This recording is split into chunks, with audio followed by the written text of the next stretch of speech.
دوباره دم باش گهدار و بینرین هجاد بشه هفدیتنی جبرنامه گولاوا سبهه دشاهیه که بالکیش و خوش ده جمارک جه خوندکارین ما ینزانینگها روژ آوا باورنامه این خواهر گرتن و در چونش با کن بهتر وی مجاره بشوپینن بهتر ناس بکن نها خانم اوین احمد جیگرا هفسروکاتی زانینگها روژ آوا بریا تلیفون تبلی برنامه مدبه روژ باش ماموستا اوین روژ باش ورجی گلک سپاس جبو تبلی بونا تا ماموستا تا کن بحثا او شاهیه هم بکن و درچونا خوندکارین ما دست بکه ده او نفش یه چند جزانینگها روژ آوا درد چه هر وها امشتا ناس بکن بو گهدار و بینران بکرتی زانینگها روژ آوا بشنوی ام بدن ناس کرن کرن بکن دست بکه سپاسیا و دکم سروی در فته جبو دانا ناسی نزانینگه راستی اف شاهی پنجمین بو یا زانینگها روژ آوا درچی خواه چیت که آمدد که یادی تر اشخو فاکولته ما انها هجماره کی باش بشن تکار بیجه گلک بشن لیو بونه ام هنکی ناوا بیجن فاکولته بیجیشکی فاکولته زانستین سیاسی فاکولته زانستین جواکی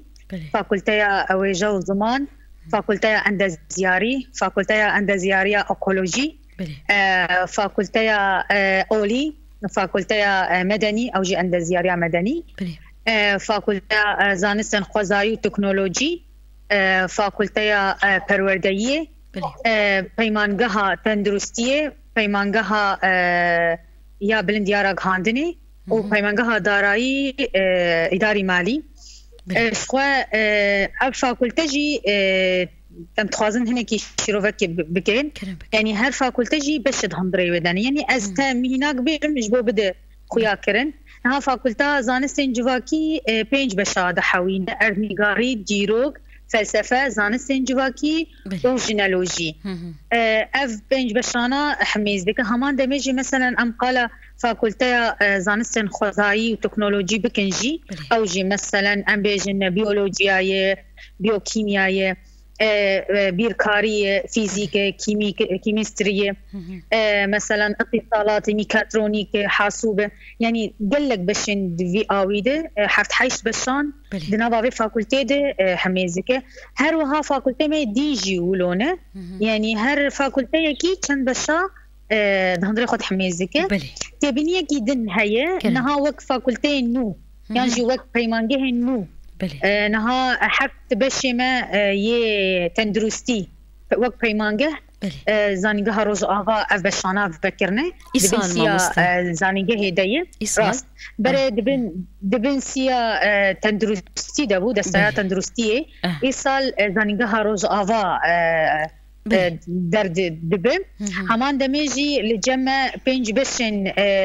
بري لزنگها روز آوا هبو لما بشوي لحسكي بكر جبو بكهاتين بزمان خواه عربي فير ببن هم چه باورنامه دولتي بنجي هم چه باورنامه لبريا خوصريه بكهاتين عرب مينا بيركاري اردنيگاري وجه عربي همان دميجي ماموستي رفي و فيزياء گلکی باشه ماموستا انها ام بحثا شاهیه بگن او خوندکارین درچونه چند بون جماراوان جکی جان کلیج و فاکولته هم بون انها جمارا خوندکار ما راستی دسدو یازده بون اف خوندکار درچونه انها جگلک فاکولته جدا جدا بون یعنی هنن که مثلا بیجنیه بیجیشکی 6 سالی وان في خوندنه دکن درچونه دفعی بون مثلا لجمع زانستن خوزایی و تکنولوژی هبون لجمع یه اولی هبون اولی تایبت بشه اسلام ديمقراطيك جبرگو یه منی اولی جی بشه و هنه همان دمیجی لجمع یه چاندنیه هبو یه مافناسی هبو یه بترول هبو اشخام بحثاوان جی نکربون اف جی هاتنه پیمانگه همه جی یه را گاندنه جی یه دارایی يعني اف بشانا ام كارن بيجن 10 فاكولته و 2 بيمانجه اف خوندكاري درچونه وقت من اني زمان جي هناك فاكولته جبرگو هن نبونه دمي درچي هوان خوندكار در نچونه تبنيه كيدن هناك بيمانجه هن جمع اجبرگو آستا خوندکار او قاسی خورد بو همان دمیجی مامسته پلان خوردترین چه کرن اجبریمانگه هی بونه نها لیسانس يعني نها بونه جامعة وبردوان بكن خوندني خو لغوري بيوانين ليسانسي اوینکو جه پیمانگه در چونه به پلین هری باش شخوا دکارن لیسانسي لزانگه لفاکولته یان بخوینه نه پلین باش نها یما ارمانج مچی او خوندکار دما فیر دبه بخوازه بردوان بکه و چاغي برنامج حاضر دکن برنامجی ور وك هر فاكولته چاوته مشاندن لغوري بيويستان مثلا ازمينا قدم پیمانگاها اند زیاریا مدنی یا سیویل اویا 2 سال و نیو بون لی جبرگو خوندکار پیوستی کرن ماموستیان گوتن پیوستی گرد بگو هرتن دورده مکر فاکولته اند زیاریه ادورده نه 4 سال ادورده بو 5 سال بله باشه ماموسته که بحثا شاهیا درچونی بکن اف شاهی چاوا بریوچ و کیلی حاضر بو برنامه یاوی ام ناس بکن شتا کرم بکن شخوا زانیگه ما بریاره کی دایه لگوری درفتان هر سال ام بکاربن في شاهیا خوا لدار بخنج برگو خوندکار ما راستی بجوش تبلید بن یا دیم کمیته منی امده کار بی کاری رابو گلک کسن حاضرین و شاهیه بون مینا ریو بریا خسر تبلیبو ریو بریا یا هیئات فیزیا جزیره تبلیبو ها مثلا بیجن مجلس باکو رجلات سوریه زانینگه هان تبلیبون گلک میوانن جدر و زانینگه تبلیبون یه پرورده بون یه سازین ما بون اب همه تبلیغ شاهیه بون یکتر برنامج ما چاوا بو جبرگو زانینگه اف خوندکار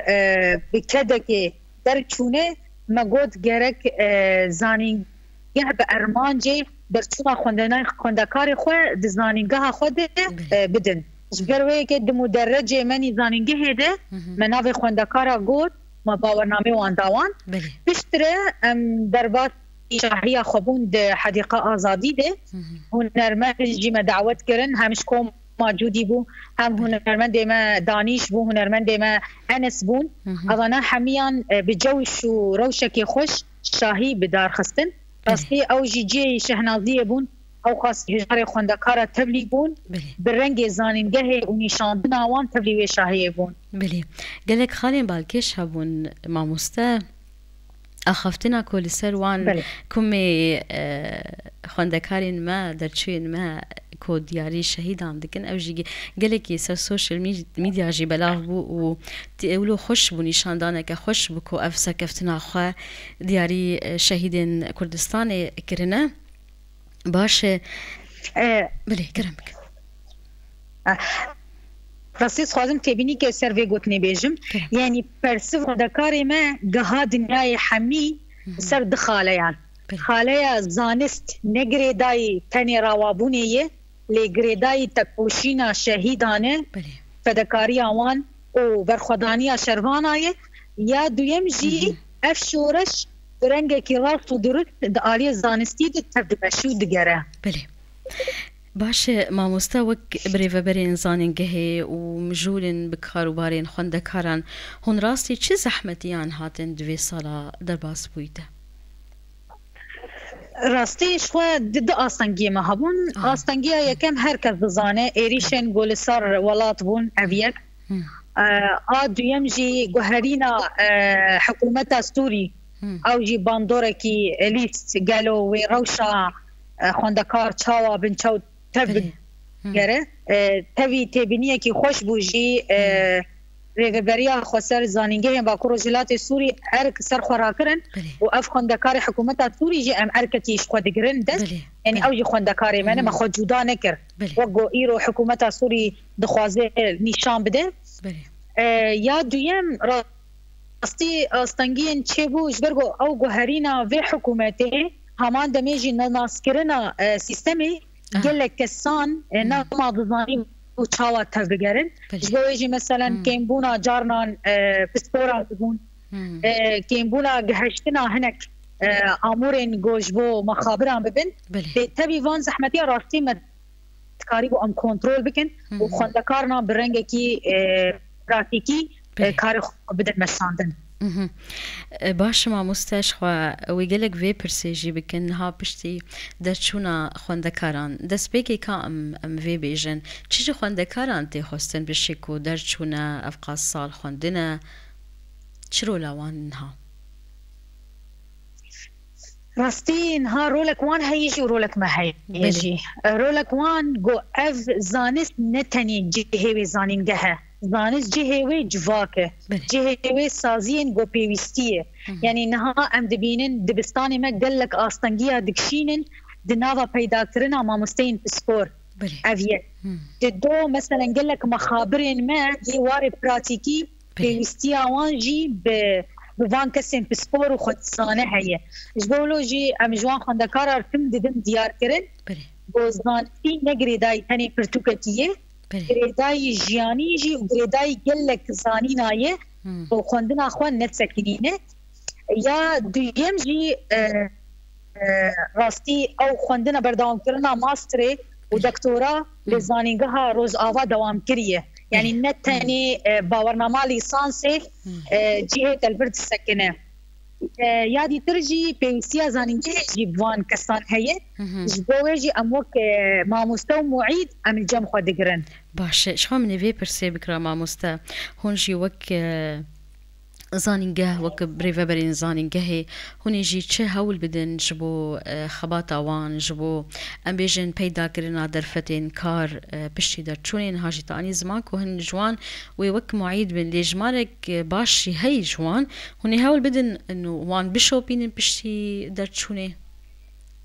روشان واني كار رستي افكار حر صال تيكرن ام تنسيق اخوا بريفبريا خو سر دكن تنسيق اخوا بسازيان دكن ام بيجن خوندكار ما لغوري بشيوان لغوري داخوازا وانجي شو ام تبينه كيش خوندكار ارچي دكن ام بيجن هركز داخوازا ويچيه تدي هناك داخوازي ما مستقي دكن هناك داخوازن سازيان دكن هناك داخوازن براتيكي دكن مينا راغاندني مينا بيوكيميا مينا بيشكي اوانا گریدانا ما به هر دستای کر هیه دما ام نقاش دکن ام بگین آسکی گو یک خوندکار لدر و نمینه یک خوندکار جه خل مالی نبینه جبرگو او زانی ناوی جهوی نتنی رو نشتنا مالی زانی ناوی جبوی جواکی جبرگو ابقاز کرد و تکوشینا ملت کرن جبوگو ام بکاربن و شورشی بنابو دنگ بکن و ام جواکا خول پیش بخن یادی تر وقت زانینگه ندیت از دوباره بکن ام ارکی خواه بگل سپوران تیکلیان دکن چل در بن چل هندره باجار بن چل حتی حکومت سوری بجی ام تیکلی خو بگل کار دکن کی بسپور هب بکارب وک ماستر وک دکتورا بکارب مر آمده کار ببه وان خوندکارانا بهلن آستوانی زانستی بلنتر ببه برباش ما مسا انها نهيصان وخونك بوش متوانره بريكو نفشكي خوندا وزاناج خوندا زاروكين وجوانين هريمي هبن لزانينجهين كردي بخوينن جرينجيا هبونا نفشك خوندا واكاديمي جوانين ما راستي جرينجيا يبر هي بالتايبات جبروي كي حولداني متم هي هر بيكاتي كي بزمان خوافير ببه بلي تبي زحمتيان يعني ازوي سري سدي بيجم زحمتين ما هنا جار جانان هناك بشن هنا آلية بسبوريا زمان ده نا اوقاتي حاكمن لي حولدان دماغو هبه ويسركفتن ورا افيك جي آدو يمشي مثلا او خوندكارنا ام دخوازن تم دوري جواكي نكهفن يعني هم جريدان اوان هبه